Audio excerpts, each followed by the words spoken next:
The divide is not marked by fences or frontiers. It runs deeper, less visible, yet undeniably present. It is the invisible chasm separating what we call the rich mind and the poor mind. This is not a story about bank accounts. It is a chronicle of cognitive frameworks. It is an investigation into the psychological architecture that predestines outcomes long before a single dollar is earned or lost. We are taught to focus on external metrics, the car, the house, the portfolio. But the true engine of wealth, or the anchor of scarcity, operates within the 6 inches between our ears. Generations of self-help gurus have pointed toward mindset. Yet, few have dissected the neuro-linguistic programming, the societal imprints, and the subtle, daily decisions that forge this invisible divide. We will peel back the layers of learned behavior. We will examine the core differences in risk perception, time orientation, and belief systems that govern financial lives. Consider 2 individuals starting from identical circumstances. Same town. Same education. Same opportunity. Decades later, one is building empires, and the other is trapped in a cycle of subsistence. The difference, as we will argue, is not merely luck or opportunity. It is a fundamental divergence in internal dialogue. The rich mind sees a setback as data. The poor mind sees it as destiny. The rich mind seeks leverage, time, money, and expertise from others. The poor mind trades time for money, a zero-sum, capped equation. This documentary seeks to map this internal landscape. We will interview psychologists, behavioral economists, and individuals who have successfully transitioned from one side of the divide to the other. They will offer the keys to unlocking a pattern of thinking that moves beyond mere survival toward true, sustained creation. The journey begins not with a stock market graph, but with a neurological blueprint. We are exploring the ultimate source code of financial success. The invisible divide is real, but it is not impenetrable. Understanding its construction is the first step toward dismantling it. The power to reshape one's reality is not found in an external resource. It is an internal renewable energy source, waiting to be tapped. This is the hidden war of attrition, fought daily in the silent spaces of human consciousness. The battlefield is the mind, and the prize is a life of true autonomy. To understand this internal architecture, we must first define our key subjects. They are not stereotypes, but psychological profiles. The rich mind is characterized by a growth orientation. It views resources, including time and knowledge, as abundant and expandable. Its default mode is curiosity, seeking input and feedback. Mistakes are valuable tuition fees for future success. It operates on a long-term horizon, prioritizing investment and delayed gratification over immediate consumption. The vocabulary of the rich mind is filled with terms like equity, system, leverage, and contribution. Its owner takes radical personal responsibility for their outcomes, rarely assigning blame externally. Conversely, the poor mind operates from a scarcity model. Resources are finite, and competition is a zero-sum game. Its focus is survival, leading to an extreme short-term bias where immediate needs eclipse future planning. The poor mind often exhibits a fixed mindset, believing abilities and circumstances are largely immutable.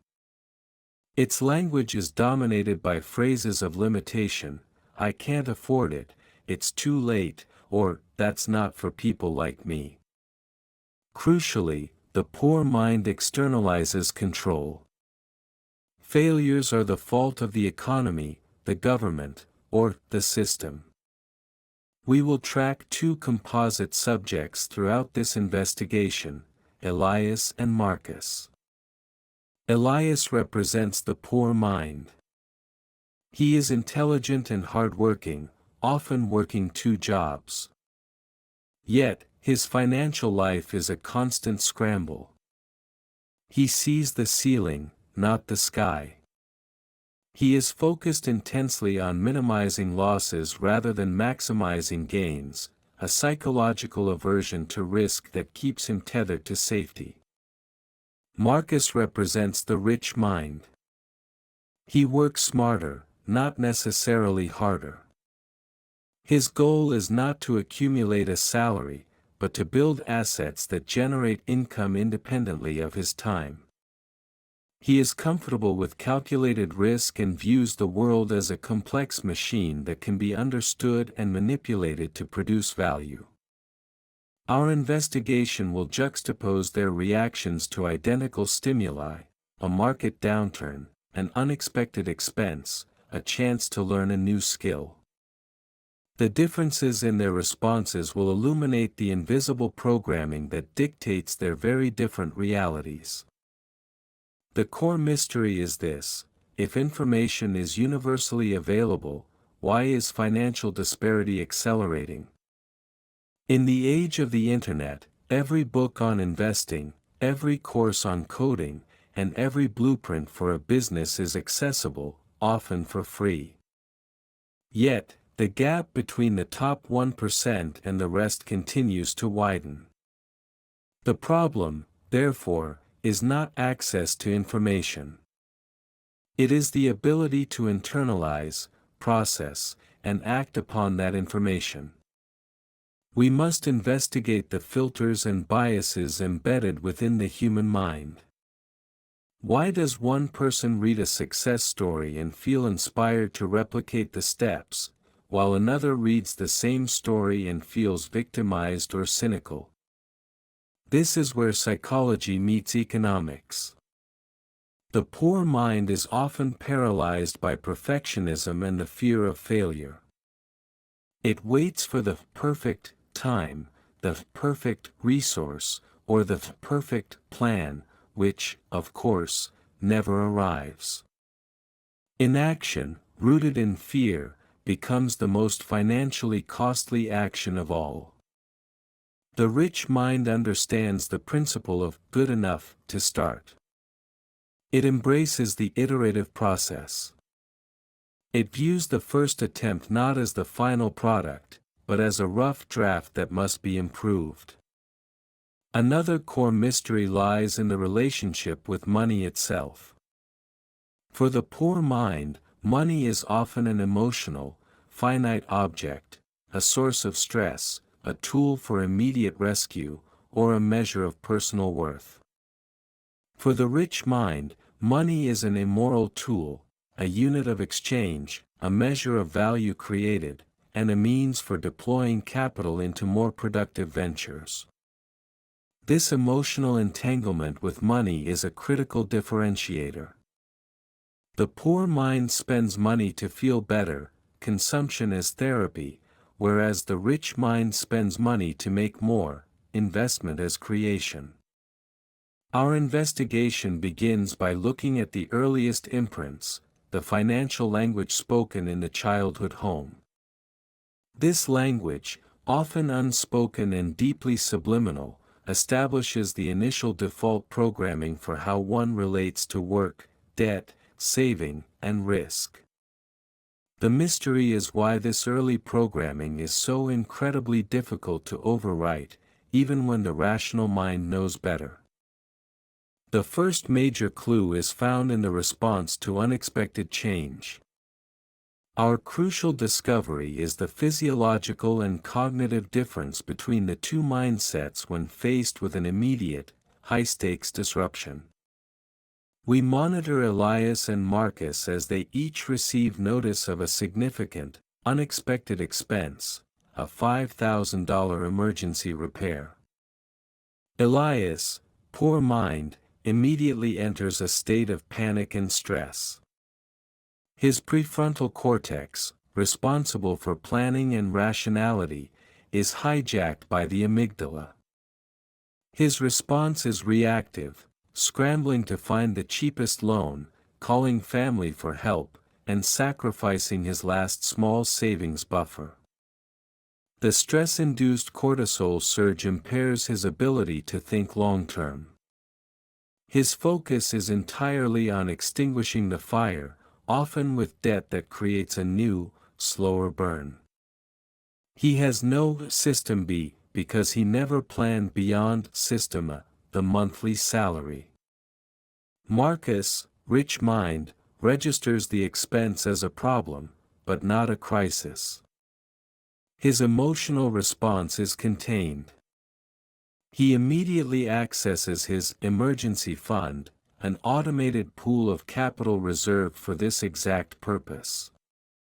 Instead of panicking, his mind instantly shifts to a strategic question: what system failed to necessitate this repair, and how can I prevent it from happening again? His focus is not on the $5,000 loss, but on the systematic improvement. The crucial discovery is that the rich mind had already outsourced the emotional labor of the emergency to a pre-existing system, the emergency fund. This system was built during periods of calm. It removed the element of emotional scarcity from the equation. The rich mind is built on anticipating failure and creating buffers. The poor mind is built on optimism mixed with denial, hoping that failure won't happen and being devastated when it does. This single event, the unexpected expense, reveals the structural integrity of each mindset. The poor mind is brittle and shatters under pressure. The rich mind is anti-fragile, it bends but ultimately incorporates the shock, making it stronger. The first clue reveals that the invisible divide is primarily an institutional divide within the self. One side builds systems, the other relies on luck and hope. The origins of the invisible divide are deeply rooted in cultural, historical, and neurological contexts. It is a tapestry woven from inherited trauma, societal narratives, and economic evolution. Historically, the poor mind context arose from generations where resources truly were scarce. In agrarian and early industrial societies, a finite amount of land or factory work dictated a zero-sum, scarcity-based worldview.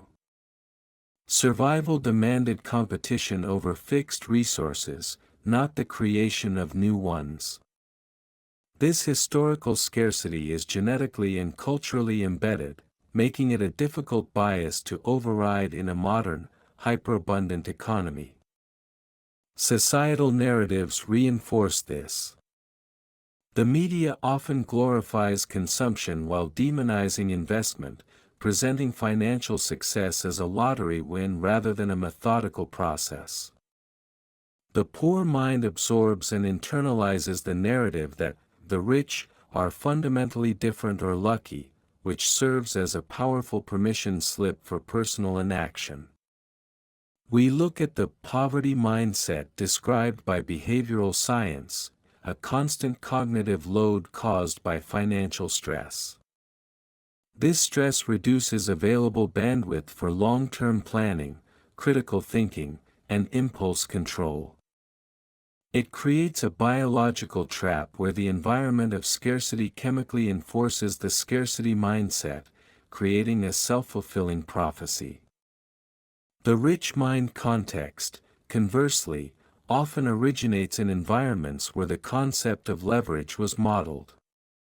It is not necessarily about having inherited money, but about having inherited a framework of possibility. The context of the rich mind is one where effort is directly correlated with system building, not just immediate output. They were taught, either explicitly or through observation, that the goal is to solve problems that affect many people, thereby increasing the value of their time. They learn to externalize effort through delegation, automation, and investment. The key contextual difference is the understanding of time. The poor mind sees time as a unit of measurement for labor. 1 hour equals X dollars. The rich mind sees time as the most valuable and non-renewable asset, a resource to be guarded and leveraged by capital. The origin of the divide is a difference in the operating manual for life. One manual instructs you to trade your life for money, the other instructs you to make money a tool for expanding your life. The debate among experts revolves around nature versus nurture. Is the divide a consequence of innate risk tolerance, or is it purely a learned economic behavior?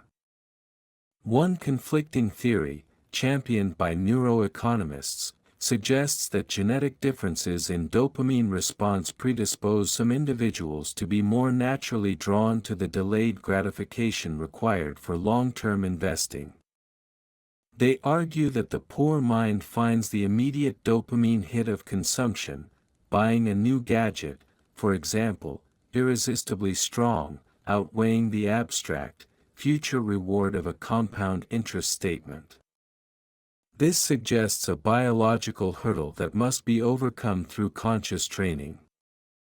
The opposing theory, popular among behavioral psychologists, argues for the primacy of social and cultural conditioning. They contend that financial literacy is less about knowledge and more about permission. The poor mind operates under the unspoken cultural belief that financial excellence is unachievable or morally suspect, a form of self-sabotage learned from the collective trauma of economic downturns. The stakes are escalating dramatically in the modern economy. Automation and the gig economy are widening the divide, not shrinking it. The poor mind, focused on trading time for money, is being rapidly displaced by algorithms and outsourced labor, turning their one valuable asset, their time, into a depreciating commodity. The rich mind is investing in and owning the automation, further leveraging their capital and systems. The invisible divide is no longer just about lifestyle, it is about essential economic viability. A poor mind in the 21st century faces a stark reality: if their work can be summarized on a checklist, it can be automated. The rich mind, by contrast, focuses on complex problem-solving, synthesis, and creative oversight, skills that demand a higher, more valuable cognitive output. The stakes are personal freedom. The more one operates from the poor mind framework, the closer they are to becoming an economic serf to the systems owned by the rich mind. The conflicting theories simply highlight the necessity of dual intervention, internal training to override biological urges and external re-education to dismantle cultural narratives of limitation. The point of no return is not a catastrophic failure. It is a slow, methodical shift in identity that makes reverting to the old mindset almost impossible. For the individual transitioning from a poor mind to a rich mind, this point is marked by the first time their passive income covers their essential living expenses. It is a moment of profound psychological liberation. The relationship between time and money is severed.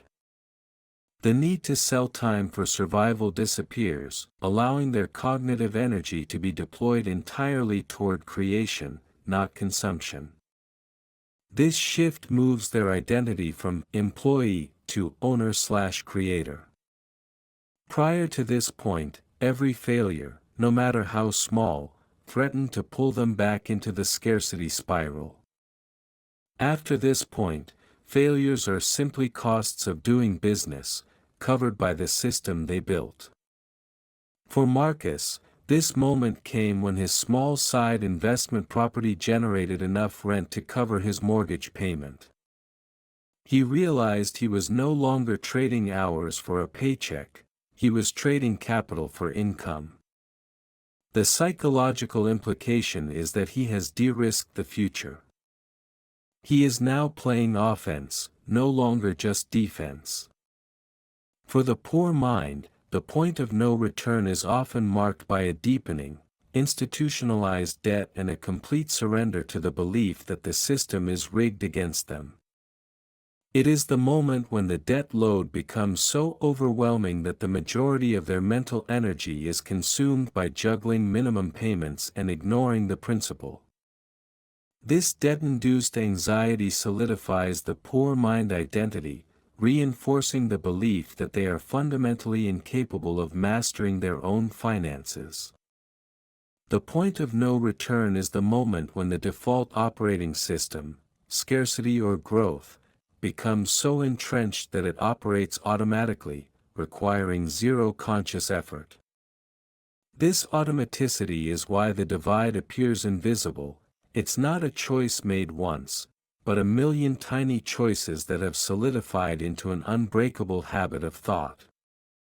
It is the moment of cognitive entrenchment where the belief system is fully monetized, either through increasing wealth or inescapable poverty. The halfway revelation, the central twist of our investigation, is the discovery of the rich mind's greatest psychological weakness, the fear of loss. We often romanticize the rich mind as fearless, a pure engine of growth and risk. But our research reveals a profound, almost paralyzing, fear, not the fear of failure, which they embrace, but the fear of regression. The greater the wealth, the greater the psychological burden of maintaining it. This fear can manifest as hoarding, or refusal to deploy capital, or analysis paralysis, overthinking new ventures to the point of inaction. The twist is that the very system built to escape the poor mind scarcity trap can, at the highest levels, become a scarcity trap of its own. The focus shifts from creation to protection. The individual, having mastered the art of acquisition, now struggles with the art of preservation. They begin to see the world as a threat to their accumulated fortune, taxes, market collapses, and regulatory changes. This protectionist instinct can mirror the poor mind's fear of loss, albeit on a grander scale. The poor mind fears losing $100. The rich mind fears losing $10 million. Both fears are equally corrosive to forward momentum. This realization humanizes the rich mind. It shows that the internal struggle for mindset mastery is continuous. It is not a destination, but a perpetual negotiation with the ego. We witness Marcus, our rich mind subject, struggling with the decision to divest from a legacy business that is plateauing. The logical choice is clear: deploy the capital elsewhere for higher growth. But the emotional attachment, the fear of making a costly mistake, holds him back, mirroring the paralysis Elias felt when considering a job change. The midpoint twist is that the invisible divide is a spectrum, not a binary. The human mind, regardless of net worth, is always susceptible to the primal urge of scarcity. The true definition of the rich mind, therefore, is not the absence of the poor mind's fears, but the development of a superior process for overriding them. New evidence from brain imaging and cognitive studies reveals the neurological differences underpinning the two mindsets. The rich mind exhibits higher activity in the ventral striatum, the brain's reward center, specifically in anticipation of non-monetary, strategic rewards, like successful execution of a long-term plan. They are wired to value the process as much as the outcome. Conversely, the poor mind shows a sharper, almost exclusive spike in the ventral striatum's activity immediately following an instant monetary or consumable reward. They are acutely present biased, unable to assign sufficient weight to a future, non-immediate gain. The psychological impact of this present bias is devastating. It manifests as chasing the short-term win, gambling, get-rich-quick schemes, or excessive reliance on consumer credit. The desire for instant validation overrides the patient, often boring, work of compounding. New evidence also highlights the psychological impact of financial literacy as a confidence booster. It is not just the knowledge itself that matters, but the internal sense of agency it creates. Individuals trained in basic investment principles, even without initial capital, report feeling less anxious and more in control of their future. This confidence breaks the poor mind's cycle of helplessness. For Elias, the new evidence is personalized. We track his progress as he begins to budget and invest small amounts. The psychological breakthrough is not the size of the investment, but the sense of power that comes from directing his money, instead of being directed by his debt. He shifts his identity from debtor to investor, even a micro-investor. The poor mind's cognitive burden, the mental strain of financial stress, begins to lift as Elias automates his savings. This automation frees up cognitive capacity, allowing him to think creatively about his career, rather than just worrying about his next paycheck.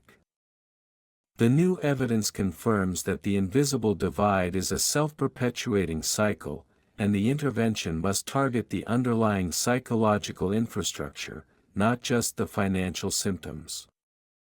The truth, that financial destiny is largely determined by internal psychology and learned behavior, is often suppressed by forces that profit from the poor mind's scarcity. One key suppressor is the consumer economy. This system thrives on the poor mind's instant gratification and short-term focus, encouraging debt to purchase depreciating assets. The constant barrage of advertising is designed to trigger the present bias in the ventral striatum, compelling immediate consumption over delayed investment. It creates a culture that views saving as deprivation and spending as a necessary marker of identity. Another suppressor is the victimhood narrative. It is psychologically easier to believe that success is impossible for external, systemic reasons than to accept the personal responsibility for one's cognitive framework.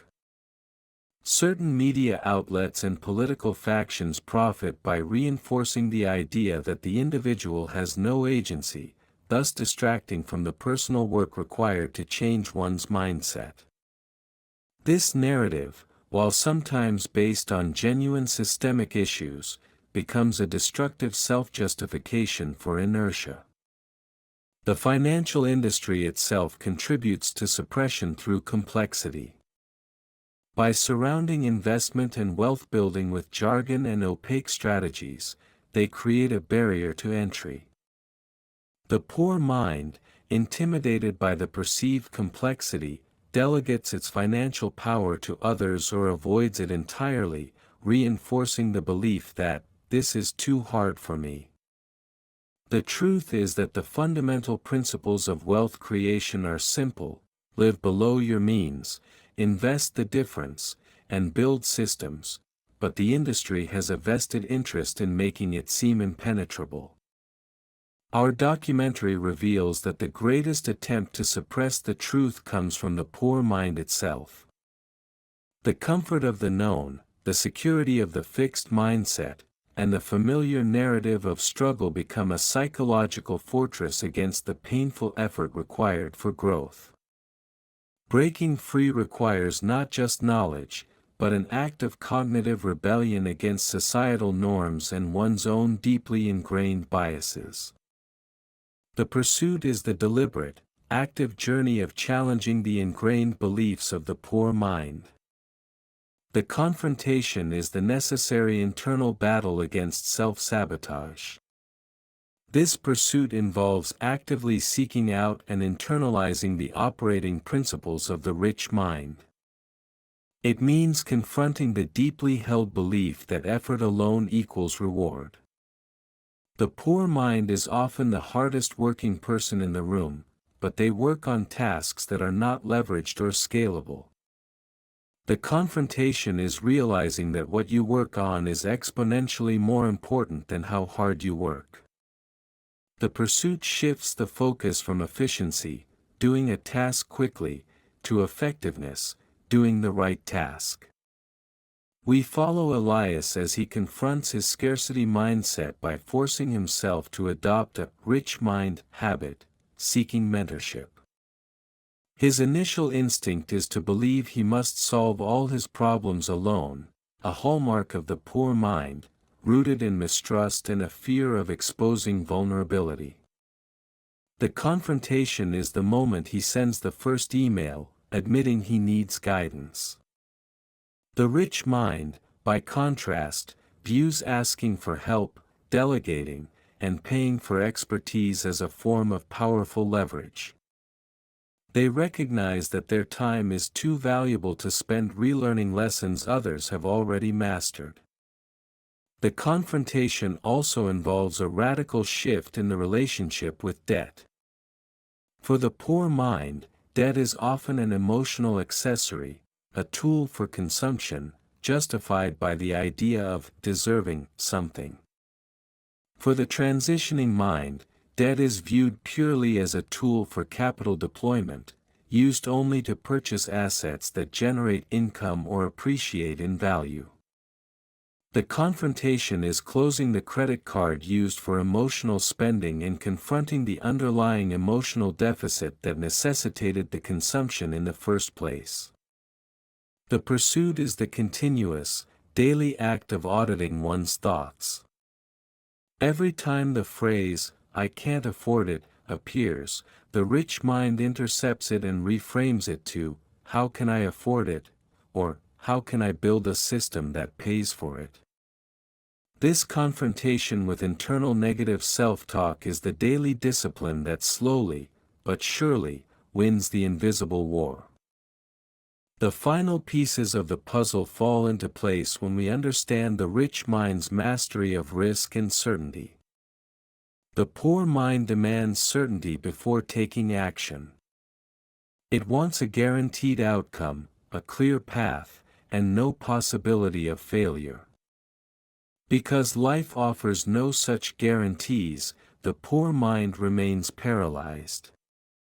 The rich mind, however, embraces calculated risk. It understands that risk is simply the price of entry for above-average returns. The final piece is the systematic process the rich mind uses to mitigate risk, not avoid it. They employ a concept known as asymmetric risk, situations where the potential upside is 10 times, or more, greater than the potential downside. They don't bet the farm, they take small, measured bets where the cost of failure is survivable, but the payoff of success is transformative. The rich mind seeks to fail cheaply and learn quickly. We observe Marcus making a new investment decision. He doesn't spend time debating if it will fail. He spends his time debating what is the worst-case scenario and can I survive it. If the answer is yes, he proceeds, knowing that the fear of loss is already contained. The other final piece is the realization that the rich mind creates certainty internally, rather than seeking it externally. They trust their own ability to adapt, learn, and recover from any setback.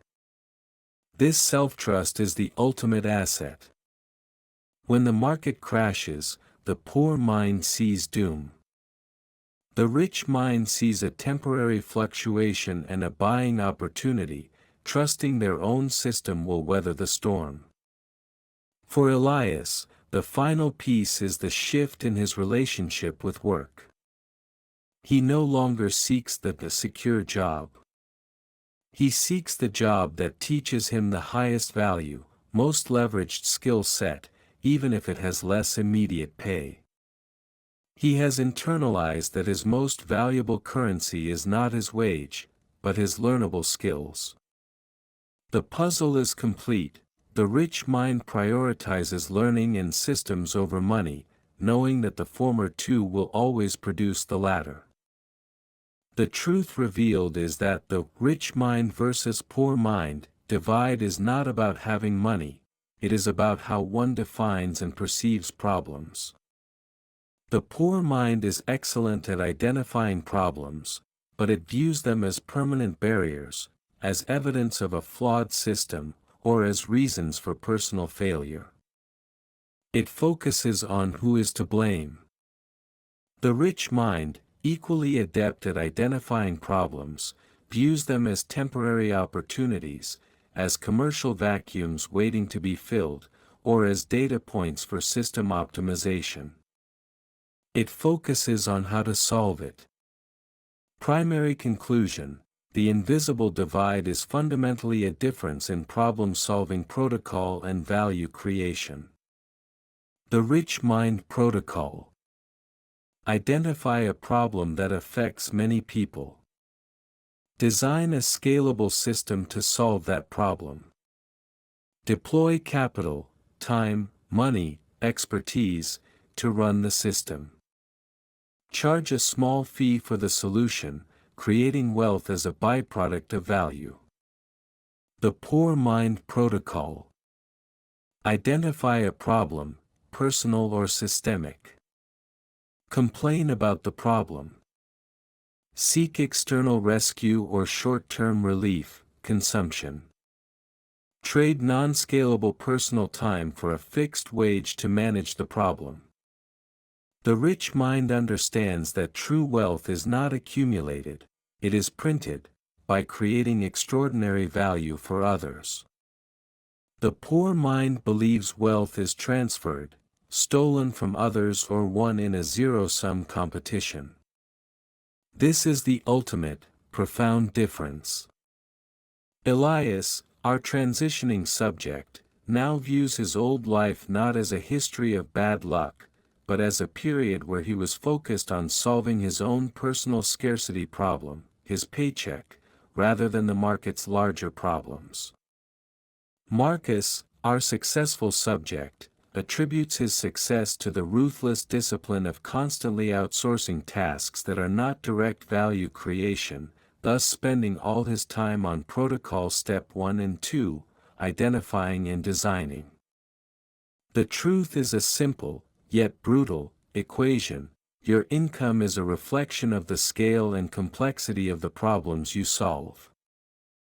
The aftermath of this transition in mindset is a shift in legacy that extends far beyond the individual's bank account. The rich mind actively teaches and models its framework to the next generation, creating a compounding legacy of psychological wealth. This is not just inheritance of money, it is the inheritance of an operating system, a system of systems. They teach their children to ask, "What does this investment do?" instead of, "How much does this cost?" They teach the principle of owning the asset rather than renting the experience. The legacy of the poor mind, unless consciously broken, is the transfer of the scarcity mindset itself. Children often inherit the anxiety, the fixed mindset, and the belief in external control, repeating the financial patterns of their parents regardless of their own earning potential. This creates a self-replicating loop of generational struggle. The modern ties of this invisible divide are starkly evident in the rise of passive income streams and decentralized finance. The rich mind is mastering these new technologies to build autonomous income systems that require minimal time. They are deploying capital into index funds, real estate trusts, and new digital assets that generate wealth on autopilot. The poor mind views these same opportunities as too complicated, too risky, or even a form of gambling, clinging to the perceived safety of the traditional hourly wage. The gap is widening because the rich mind is leveraging technological systems, while the poor mind is still leveraging their personal time. The consequence is a world where one group works while they sleep, and the other must be physically present for every unit of income. The aftermath of the mindset shift is the fundamental difference between having your money work for you, and working for your money. The invisible divide is the most consequential chasm in modern society. It is a cognitive firewall built from fear, cultural programming, and a misunderstanding of how value is created.